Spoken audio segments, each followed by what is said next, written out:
the tide kind of started to turn. People started perceiving us as political prisoners. Trump started coming out and calling us the J6 hostages. I mean, since I've been out here in Houston, I've had people. I've been in a restaurant and somebody's like, "Yeah, I'll go eat with a friend," and they're like, "Yeah, I'm here." They'll run into people they know and they'll say, "Yeah, I'm here with my friend that just got out of federal prison. He was pardoned by President Trump for the January 6th stuff," and they're like, "Man, you're a hero. Thank you for your service," and all this stuff like I just came back from Afghanistan or Iraq or something. Willie D Live. Let me put it like this. What steps, if any, have you taken to mitigate yourself from finding yourself in that same type of mindset to where something triggers you and then you just decide to act on impulse and make a permanent decision based off of a temporary emotion? Well, so in the Bible, Jesus sent the disciples out in twos, right? He sent them out in twos. And so, like Trey Nine's here with me today, I believe the one fatal flaw that I made on January 6th was that I went alone, because I probably would have had somebody to pull my coattail and say, "Hey, man, like, I understand you're upset, but we need to get out of here because we want to make it home to our kids and family." Somebody to just say, "Hey, take a deep breath. Yeah, count to 3 or whatever, something." So I believe that, in the multitude of counsel comes wisdom. That's from the Bible. So I get your opinion and I get his opinion and their opinion. Now I can make a decision that's formed on many different opinions, and there's wisdom in that. And so I think that that's how I'm going to avoid it. Surround myself with people that are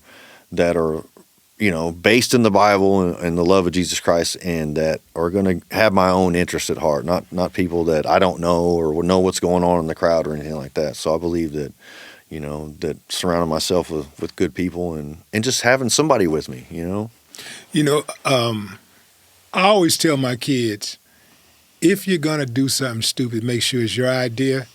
So at least you made sure it was your idea, because to me, I would feel like a double fool if I was in jail because I followed the wrong person, Right. So if I did it and it was my idea, hey, I can live with it, Yeah, I could live with that. When you think back about the January 6th, and like you said, at what point did you know that you were part of history? Man, it's still so. I don't know if you know this or not, but I'm a platinum recording artist now. So we would sing the anthem every night in the DC jail at 9 o'clock. We would stop everything we were doing. We would turn the TVs off, and all 40 or 50 of us would gather around at night, and we would all sing the national anthem together as a protest song, and then we would gather up and we would pray together. And so somebody found out about that on the outside. We ended up calling. We had tablets with these, earbuds. We called into a recording studio in Nashville. A guy named LJ Fino recorded it at his music studio, and then the guy that's idea it was, he called President Trump and was like, "Hey, we got these guys in jail that are your supporters, and do you want to help them? We've got them recorded singing the national anthem. Do you want to try to help them out?" And so he was like, "I would love to help them." And so we sing the first verse of the anthem, and then Trump comes in and says the first verse of the Pledge of Allegiance, and then on and on throughout the song. We alternate back and forth. But they released it as on iTunes and Google Play as a single. It's called Donald Trump and the J6 Prison Choir, and the song is called Justice for All, but they released it as a single and it went platinum. So when that happened, I was kind of blown away so now technically, even though I cannot sing and I wouldn't dare get on this microphone right here and sing for you, but the tide kind of started to turn. People started perceiving us as political prisoners. Trump started coming out and calling us the J6 hostages.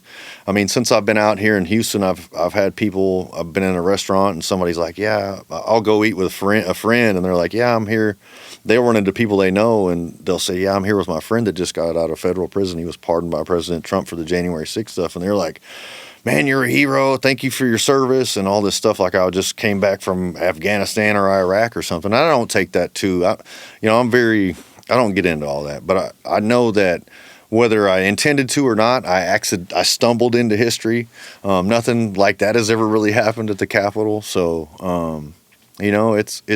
but like I say, I believe that God allowed, even through my mess, whether you agree with what I did on January 6th or you hate what I did on January 6th, I ended up in prison, and I believe God come in and work through all of that. Like, so if, just like we lay out these best plans we have, and then they mess up, and then God can come in and turn it into something completely different and make something beautiful out of it. And I believe that's what he's done. And I'm thankful to be a part of it. It was an honor to suffer with those men, like I've said before, but I'm glad it's over with. I'll tell you that much. How much money you made off selling that merch? I haven't made any money off of it yet. Well, wasn't you selling the J6 merch? You mean on the realj6.com? Is that what you're talking about? Well, they say you was getting paid off that merch, man. What we were kind of selling money you looking at, man? We were selling T-shirts. We haven't sold a whole lot of T-shirts. We've had stickers. We made a little mascot and all these different things on there, but it was more just for people to have T-shirts and stuff like that when they go to events or stuff like that, or when they're out protesting. Because they protest. How much you made, man? I haven't made any. Honestly, I've received zero proceeds from that. But now the foundation we started, I am able to draw a salary on that, so I am being paid for that. That's what I'm doing full time. The executive director of Stand in the Gap. So that's okay, and is that with the prison reform stuff? Yes, sir. And all that. Yes, sir. Well, yeah. Well, you deserve that. Right. I think, and that's one thing that people got to get over. They have to make sure that people that do activism work should be paid. They should be compensated. Right. I don't know why the hell people think that people should be putting in 10, 12 hours a day, 6, 7 days a week, and not get paid, for helping. It's a labor of love, for helping people, So that's a cool thing, man. And what else was cool, man, is sitting down here and having a conversation with you, man, and getting to know more about your story. Thanks for coming on the show, man, and thanks for rocking that GB on your way up. Yeah, I just want to say, man, thank you, man, it's an honor to sit here with one of the, H-Town legends, nationwide legends, Willie D. I appreciate you having, this is I feel like I don't want to fanboy out too hard, but man, it's an honor to sit down with a rap legend, and I appreciate the opportunity. Absolutely. Ladies and gentlemen, Shane Jenkins, no more talk.